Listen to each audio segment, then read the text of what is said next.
ಆತ್ಮೀಯ ಇನ್ಫೋಸಾರಥಿ ವೀಕ್ಷಕರಿಗೆ ನಮಸ್ಕಾರ. ಈ ದಿನ ನಾನು ನಿಮಗೆ GPSTR ಮತ್ತು HSTR ಹಾಗೂ PSTRಗೆ ಸಂಬಂಧಿಸಿದಂತೆ ಒಂದು ವ್ಯಾಲ್ಯೂ ಎಜುಕೇಷನ್, ಈ ಮೌಲ್ಯ ಶಿಕ್ಷಣ ಅನ್ನೋ ಒಂದು ಟಾಪಿಕ್ ಮೇಲೆ ನಿಮಗೆ ಸಂಭಾವನೀಯ ಒಂದು ಕ್ವಶನ್ಗಳನ್ನು, ಬಹು ಆಯ್ಕೆ ಒಂದು ಕ್ವಶನ್ ಮತ್ತು ಆನ್ಸರ್ಗಳನ್ನು ನಿಮಗಿಲ್ಲಿ ತಿಳಿಸ್ತೀನಿ. ದಯಮಾಡಿ ಯಾರೆಲ್ಲ ಟೀಚರ್ ಆಕಾಂಕ್ಷಿಗಳಿದ್ದೀರಾ, ದಯಮಾಡಿ ಎಲ್ಲರೂ ಇದನ್ನು ಗಮನವಿಟ್ಟು ಪೂರ್ತಿಯಾಗಿ ನೋಡಿ ಹಾಗೂ ಯಶಸ್ಸನ್ನು ನಿಮ್ಮದಾಗಿಸ್ಕೊಳ್ಳಿ. ಬನ್ನಿ, ಆಗಿದ್ದರೆ ಶುರು ಮಾಡೋಣ. ಮೊದಲನೇದಾಗಿ ನೋಡಿ, ಈ ಮೌಲ್ಯ ಶಿಕ್ಷಣ ನೋಡಿ.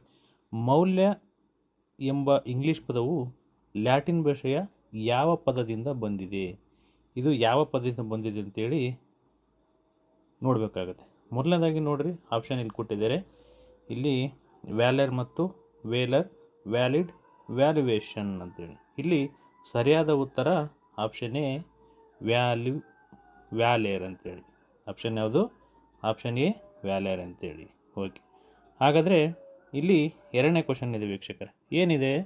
ಯುನೆಸ್ಕೋ ಪ್ರತಿಪಾದಿಸಿದ ಶಿಕ್ಷಣದ ಪ್ರಮುಖ 4 ಕಂಬಗಳಲ್ಲಿ ಸೇರದ ಅಂಶ ಯಾವುದು?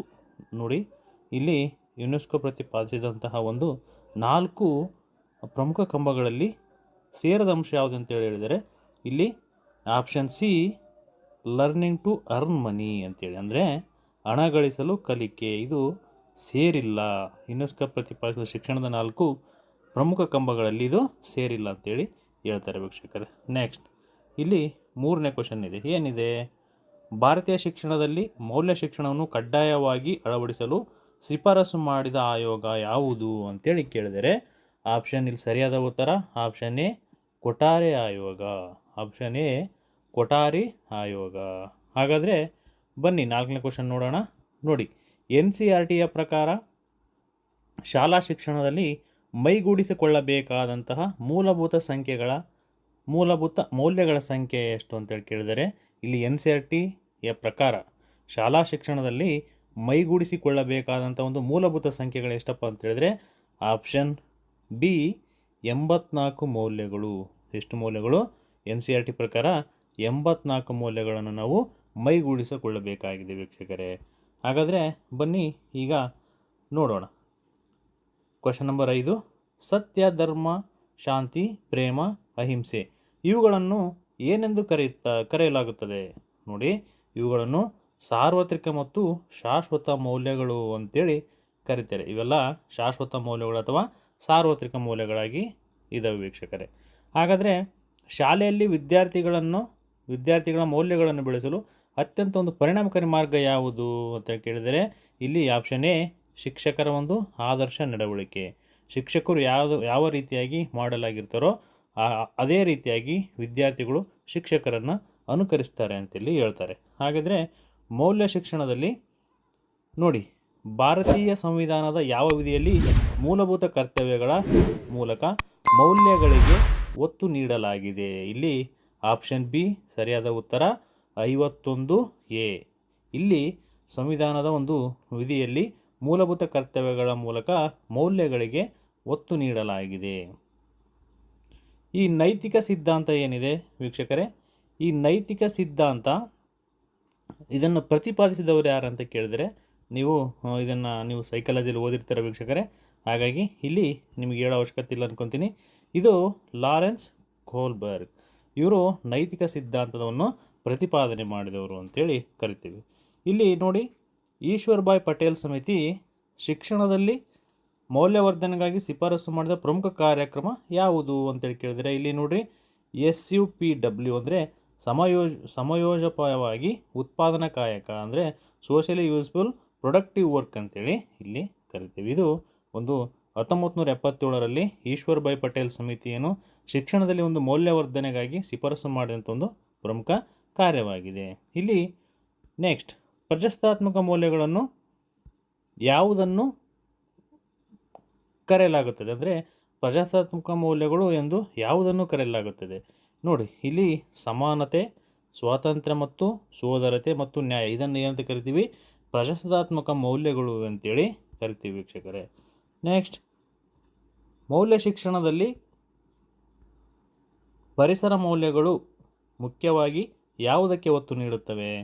ಈ ಮೌಲ್ಯ ಶಿಕ್ಷಣದಲ್ಲಿ ಪರಿಸರ ಮೌಲ್ಯಗಳು ಅನ್ನೋದು ಏನಿದೆಯಲ್ಲ, ಇದು ಯಾವುದಕ್ಕೆ ಒತ್ತು ನೀಡುತ್ತೆ ಅಂತ ಕೇಳಿದರೆ ಇಲ್ಲಿ ಆಪ್ಷನ್ ಎ ಪ್ರಕೃತಿ ರಕ್ಷಣೆ ಮತ್ತು ನಿಸರ್ಗದೊಂದಿಗಿನ ಸಾಮರಸ್ಯಕ್ಕೆ ಅದು ಒತ್ತು ನೀಡುತ್ತವೆ. ಶಾಲಾ ಪಠ್ಯಕ್ರಮದಲ್ಲಿ ಶಾಂತಿ ಶಿಕ್ಷಣಕ್ಕೆ ಹೆಚ್ಚಿನ ಪ್ರಾಮುಖ್ಯತೆ ನೀಡಿದ ಚೌಕಟ್ಟು ಯಾವುದು? ಇಲ್ಲಿ ಶಾಂತಿ ಮತ್ತು ಶಿಕ್ಷಣಕ್ಕೆ ಹೆಚ್ಚಿನ ಪ್ರಾಮುಖ್ಯತೆ ಯಾವುದನ್ನು ನೀಡಿದೆ ಅಂತೇಳಿ ಕೇಳಿದರೆ ಇಲ್ಲಿ ಆಪ್ಷನ್ ಎ NCF 2005 ರಾಷ್ಟ್ರೀಯ ಪಠ್ಯಕ್ರಮ ಚೌಕಟ್ಟು ಅಂತೇನು ಕರಿತೀವಲ್ಲ, NCF 2005 ಇದು ಒಂದು ಹೆಚ್ಚಿನ ಪ್ರಾಮುಖ್ಯತೆ ಶಾಂತಿ ಮತ್ತು ಶಿಕ್ಷಣಕ್ಕೆ ನೀಡಿದೆ. ಹಾಗಾದರೆ ಮುಂದಿನ ಪ್ರಶ್ನೆಗೆ ಹೋಗೋಣ. ಸಹಾನುಭೂತಿ ಎಂಬುದು ಯಾವ ರೀತಿಯ ಮೌಲ್ಯಕ್ಕೆ ಉದಾಹರಣೆಯಾಗಿದೆ? ಈ ಸಹಾನುಭೂತಿ ಎಂಬುದು ಯಾವ ರೀತಿಯ ಮೌಲ್ಯಕ್ಕೆ ಉದಾಹರಣೆಯಾಗಿದೆ ಅಂದರೆ ಇದು ಆಪ್ಷನ್ ಎ ಭಾವನಾತ್ಮಕ ಮತ್ತು ಸಾಮಾಜಿಕ ಮೌಲ್ಯಕ್ಕೆ ಒಂದು ಉದಾಹರಣೆಯಾಗಿದೆ. ತರಗತಿಯಲ್ಲಿ ವಿದ್ಯಾರ್ಥಿಗಳಲ್ಲಿ ನೈತಿಕ ಮೌಲ್ಯಗಳನ್ನು ಬೆಳೆಸಲು ಬಳಸುವ ಒಂದು ಪರೋಕ್ಷ ವಿಧಾನ ಯಾವುದು ಅಂತ ಕೇಳಿದರೆ ವೀಕ್ಷಕರೇ ಇಲ್ಲಿ ಆಪ್ಷನ್ ಎ ಕತೆ ಹೇಳುವುದು, ರಸಪ್ರಶ್ನೆ ಮತ್ತು ನಾಟಕ ರೂಪಣೆ ಇವು ಮಕ್ಕಳಲ್ಲಿ ಒಂದು ನೈತಿಕ ಮೌಲ್ಯಗಳನ್ನು ಬೆಳೆಸಲು ಒಂದು ಅತ್ಯುತ್ತಮವಾದಂತಹ ಒಂದು ವಿಧಾನಗಳಾಗಿವೆ ಅಂತೇಳಿ ನಾವಿಲ್ಲಿ ಕರಿತೀವಿ ವೀಕ್ಷಕರೇ. ಹಾಗಿದ್ರೆ ಆರೋಗ್ಯ ಮತ್ತು ಮೌಲ್ಯ ಶಿಕ್ಷಣವು GPSTR ಅಥವಾ HSTR ಪರೀಕ್ಷೆಯಲ್ಲಿ ಯಾವ ಪತ್ರಿಕೆಯ ಭಾಗವಾಗಿದೆ? ನೋಡಿ, ಈ ರೀತಿಯಾದಂಥ ಒಂದು ಕ್ವಶನನ್ನು ನಿಮಗೆ ಕೇಳ್ಬೋದು. ಆರೋಗ್ಯ ಮತ್ತು ಮೌಲ್ಯ ಶಿಕ್ಷಣವು ಯಾವ ಪತ್ರಿಕೆಯ ಭಾಗವಾಗಿದೆ? ಇದು ಆಪ್ಷನ್ ಎ ಸಾಮಾನ್ಯ ಪತ್ರಿಕೆ ಪೇಪರ್ 1ರಲ್ಲಿ ಇದು ಬರುತ್ತೆ ಅಂತ ನೀವೆಲ್ಲ ತಿಳ್ಕೊಂಡಿರ್ಬೇಕು ವೀಕ್ಷಕರೇ. ನೋಡಿ, ಇಲ್ಲಿ ಮೌಲ್ಯಗಳ ವರ್ಗೀಕರಣದಲ್ಲಿ ಆಂತರಿಕ ಮೌಲ್ಯ ಅಂದರೆ ಏನು ಅಂತೇಳಿ ಕೇಳಿದರೆ ಇಲ್ಲಿ ಆಂತರಿಕ ಮೌಲ್ಯ ಅಂದರೆ ನೋಡಿ ಆಪ್ಷನ್ ಎ ಸ್ವತಃ ತನ್ನಷ್ಟಕ್ಕೆ ತಾನೇ ಶ್ರೇಷ್ಠವಾಗಿರುವ ಮೌಲ್ಯ, ಉದಾಹರಣೆಗೆ ಸತ್ಯ ಮತ್ತು ಪ್ರೀತಿ ಅಂತೇಳಿ ಇಲ್ಲಿ ನೀವು ತಿಳ್ಕೊಬೇಕಾಗುತ್ತೆ ಸ್ನೇಹಿತರೆ. ಹಾಗಿದ್ರೆ ಬನ್ನಿ, ರಾಷ್ಟ್ರೀಯ ಶಿಕ್ಷಣ ನೀತಿ NEP 2020ರಲ್ಲಿ ಮೌಲ್ಯ ಶಿಕ್ಷಣಕ್ಕೆ ನೀಡಲಾಗಿರುವಂತಹ ಪ್ರಮುಖ ಒತ್ತು ಏನು? 2026 ಶಿಕ್ಷಣ ನೀತಿಯಲ್ಲಿ ಮೌಲ್ಯ ಶಿಕ್ಷಣಕ್ಕೆ ನೀಡುವಂತಹ ಪ್ರಮುಖ ಒತ್ತು ಏನು ಅಂತ ಕೇಳಿದರೆ ಇಲ್ಲಿ 2026 ಒಂದು ಮೌಲ್ಯ ಶಿಕ್ಷಣಕ್ಕೆ ನೀಡಲಾಗಿರ್ತಕ್ಕಂಥ ಪ್ರಮುಖ ಒತ್ತು ಏನಪ್ಪ ಅಂತ ಹೇಳಿದರೆ ಭಾರತೀಯ ಮೌಲ್ಯಗಳು, ಸಂಸ್ಕೃತಿ ಮತ್ತು ಮಾನವೀಯ ಮೌಲ್ಯಗಳ ಸಮ್ಮಿಲನಕ್ಕೆ ಜಾಸ್ತಿ ಒತ್ತನ್ನು ನೀಡಲಾಗಿದೆ ವೀಕ್ಷಕರೇ.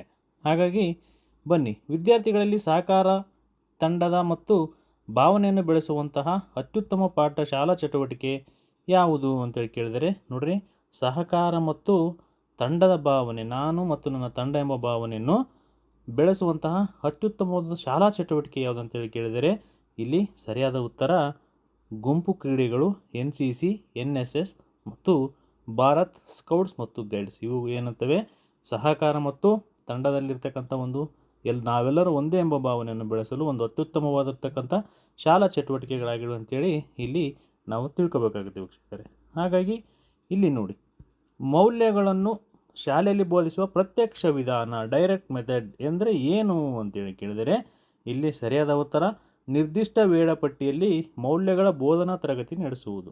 ಏನು ನಿರ್ದಿಷ್ಟ ಒಂದು ವೇಳಾಪಟ್ಟಿ ಇರುತ್ತೆ, ಅದಕ್ಕೆ ತಕ್ಕಂತೆ ಒಂದು ಮೌಲ್ಯಗಳಿಗೆ ಸಂಬಂಧಿಸಿದಂಥ ಒಂದು ಬೋಧನಾ ತರಗತಿ ನಡೆಸುವುದು ಇದು ಡೈರೆಕ್ಟ್ ಮೆಥಡ್ ಅಂದರೆ ಪ್ರತ್ಯಕ್ಷ ವಿಧಾನ ಅಂತೇಳಿ ಕರೀತಾರೆ. ನೋಡಿ, ಇಲ್ಲಿ ಶಿಕ್ಷಕರ ನೇಮಕಾತಿ ಪರೀಕ್ಷೆಯಲ್ಲಿ ಮೌಲ್ಯ ಶಿಕ್ಷಣ ವಿಷಯವನ್ನು ಸೇರಿಸುವುದರ ಮುಖ್ಯ ಉದ್ದೇಶ ಏನು? ನೀವು ಬರ್ತಕ್ಕಂಥ ಈ ಶಿಕ್ಷಕರ ನೇಮಕಾತಿ ಪರೀಕ್ಷೆಯಲ್ಲಿ ಮೌಲ್ಯ ಶಿಕ್ಷಣವನ್ನು ಯಾವ ಉದ್ದೇಶಕ್ಕಾಗಿ ಸೇರಿಸಿದ್ದಾರೆ ಅಂತೇಳಿ ಇಲ್ಲಿ ಕೇಳಿದ್ದಾರೆ. ಇದಕ್ಕೆ ಉದಾಹರಣೆ ಆದರ್ಶ ನೈತಿಕತೆ ಗುಣವುಳ್ಳ ಶಿಕ್ಷಕರನ್ನು ಆಯ್ಕೆ ಮಾಡುವುದು. ನಿಮ್ಮಲ್ಲಿ ಒಂದು ನೈತಿಕ ಗುಣವುಳ್ಳಿರ್ತಕ್ಕಂಥ ಒಂದು ಶಿಕ್ಷಕರನ್ನು ಆಯ್ಕೆ ಮಾಡೋದಕ್ಕೋಸ್ಕರ ಈ ಮೌಲ್ಯ ಶಿಕ್ಷಣವನ್ನು ಇಲ್ಲಿ ಏನು ಮಾಡಿದ್ದಾರೆ, ಒಂದು ಟಾಪಿಕ್ಕಾಗಿ ನಿಮಗೆ ಇಟ್ಟಿದ್ದಾರೆ ಶಿಕ್ಷಕರೇ. ಹಾಗಾಗಿ ಯಾರು ಈ GPSTR ಮತ್ತು HSTR ಪರೀಕ್ಷೆಗಳಿಗೆ ಸಿದ್ಧವಾಗ್ತಿದ್ದೀರೋ ಅವರಿಗೆಲ್ಲ ಇನ್ಫೋಸಾರಥಿ ಯೂಟ್ಯೂಬ್ ಚಾನಲಿಂದ ತಮಗೆಲ್ಲ ಆಲ್ ದಿ ಬೆಸ್ಟ್ ಹೇಳ್ತಾ ಇದ್ದೀವಿ. ದಯಮಾಡಿ ಇಂಥ ವೀಡಿಯೋಗಳಿಗಾಗಿ ನಮ್ಮ ಚಾನಲ್ ಸಬ್ಸ್ಕ್ರೈಬ್ ಮಾಡಿ, ಫಾಲೋ ಮಾಡಿ. ಥ್ಯಾಂಕ್ ಯು, ಧನ್ಯವಾದಗಳು.